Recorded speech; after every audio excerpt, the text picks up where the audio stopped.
I streamed my first session of Hollow Knight today on Twitch. Link down below if you guys ever want to see more of that. I plan to finish the game on stream. So anyway, Mythic Lead is available today in the 116 zone. Sokka Birdie Gale is here alongside a pistol / SMG defender. Those are fixed now. They can hold SMGs now. I'm hoping I'm not going to be blind real quick here while we look for her, and it is happening. There we go. She's a Mythic Explorer. Curious Explorer personality type. So if that's something you need for your squads, there you go. Today is also the last day for a few things. First off, if you have not done the Stellar Horizon quest line, this is over by tomorrow's shop. So whenever shop resets for you, this next one, she's gone. That whole quest line is going to be gone and replaced with the Raptor Wrangler stuff. If you're wondering how I know this, is because I maintain the yearly timeline over here and it told me. So every single year it goes away a little bit early and then it gets replaced. If I'm wrong, then congratulations, but I would not bank on that. Usually it's correct. So just be aware of that. Survivor Supercharger is also going away. So if you're looking to run that quest and get that done, go ahead, do that. This is your last chance to do so. Description down below explains how to unlock this quest if you don't have it. And finally, Parasaur Jess. She's available for 1 week out of the year. This is your one chance to get her before she's gone, and then you just have to voucher or wait a year. Stalwart Squire and everything in the weekly shop is going away this time around. All of this comes back, so it's less imperative, but if you're interested in buying anything over here, that is your last chance to go ahead and pick it up. So there you go. That's all that. Shop is super basic. We've got a new emote. There might have been some releases on the last couple of days when I was unavailable, so if I missed anything and you guys wanted to support me with those purchases, feel free to use code Mista at your checkout. I greatly appreciate it. It goes a very, very long way. Thank you to those who ping me in Discord. If you ever want to be featured, you can let me know in here. I see you guys. I see these pings, and I really do appreciate it. I'm also watching Spider-Man tonight. That's the plan. So looking forward to that. Arch is getting a lot of love. Just want to make sure I got everybody. And thank you. I appreciate all of you. It really does matter. Even if you don't ping me, that's for you guys. You don't need to feel obligated to ping me in Discord. If you use my code, I will get that money. I see it regardless. So I appreciate you. And I just want to say a little thank you if you want to be shouted out.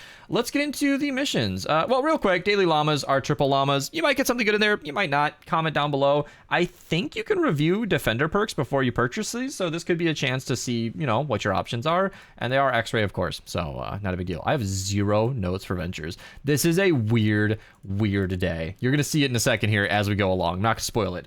Double legendary survivor in the 82 zone. Okay. Shrapnel Headhunter, legendary copy in the 88 zone, which is fantastic. She buffs shotgun damage. It's awesome. She's a very good hero for that. Sentinel hype gives you extra it's decoy uptime, which can be nice in some decoy builds. It's a fun thing to play around with in the end game if you can build a loadout around it. I do recommend picking her up for the funsies. Legendary lead survivor in the 94 zone. It's a doctor if you're interested in that, and a legendary shotgunner. So maybe get some perks, maybe get some training manuals. Machinist Harper will give you trap durability, which is awesome. And then somewhere around here, there's another sentinel that I wasn't planning on pointing out. There you go, 2 of them. Legendary survivor in the 116 zone, mythic lead and defender like we already mentioned, and then I missed one. Legendary survivor in the 108 zone, then that's it for like all of Twine and almost the entire video. So 160s at least, 5x reperk drops a rain, perk up, and reperk is all great. Deliver the bomb counts towards the 160 quest once again. Finally, it is also the fastest one to run through. So if you want to get your 160s done quickly, as today is your last chance. I try to plug in my phone while recording and almost drop my glasses. This is just a whole debacle. Deliver the bomb is the most efficient one to run through. So if you want to do it quickly, that's the one to do. But these are your last ones. And of course, Shock Specialist is hardly worth mentioning, but still it's a legendary hero to go alongside your 160s. Survivalist Jonesy is great for early game healing. I recommend him up until end of Twine. Colonel Wildcat, Warcry cooldown, great thing to have. And then I actually had to review my notes because I had nothing for Stonewood or Plankerton. I had to squint to tell that I had noticed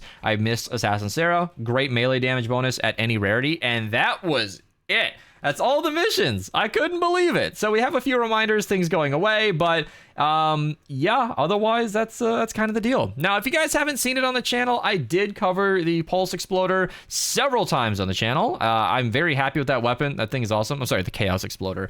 This was the beginning of a very long weekend. As you guys know, I was traveling. I went to the Bristol Renaissance Fair in Illinois. That was kind of neat. My first one. Girlfriend's a huge festie, so I got to experience that with her, which was a road trip, 6 hours each way, and we didn't hate each other at the end. So we passed that test. And that's where I was at. And then I got home from that way too late to make my video. It was like midnight after I was done packing. I know you can unpack the next day, but it's so nice to go to sleep with all your stuff put away. It felt amazing. And then I hung out with a friend yesterday until late. Again, I wasn't home until like 10:30. So it just did not make sense for me to make the videos, especially when I checked. There weren't really anything to talk about. Like, I don't think we had V-Bucks. I don't think we had any new sets drop in the shop. So I passed on those couple of dailies just because of scheduling didn't allow for it. And honestly, I don't think anybody missed out on much. So yeah, it's weird. Like, that's where I was, and then this is my first video actually back home. So yeah, anyway,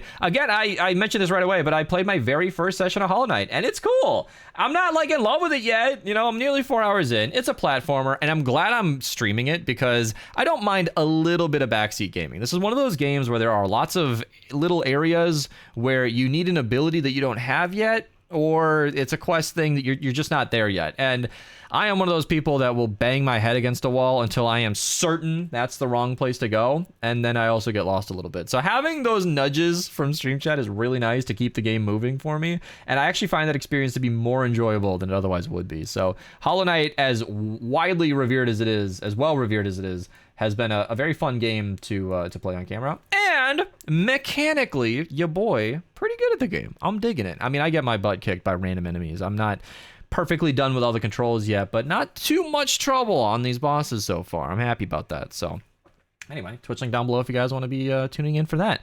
That's it. I'm out of here. I'll see you guys tomorrow. Goodbye.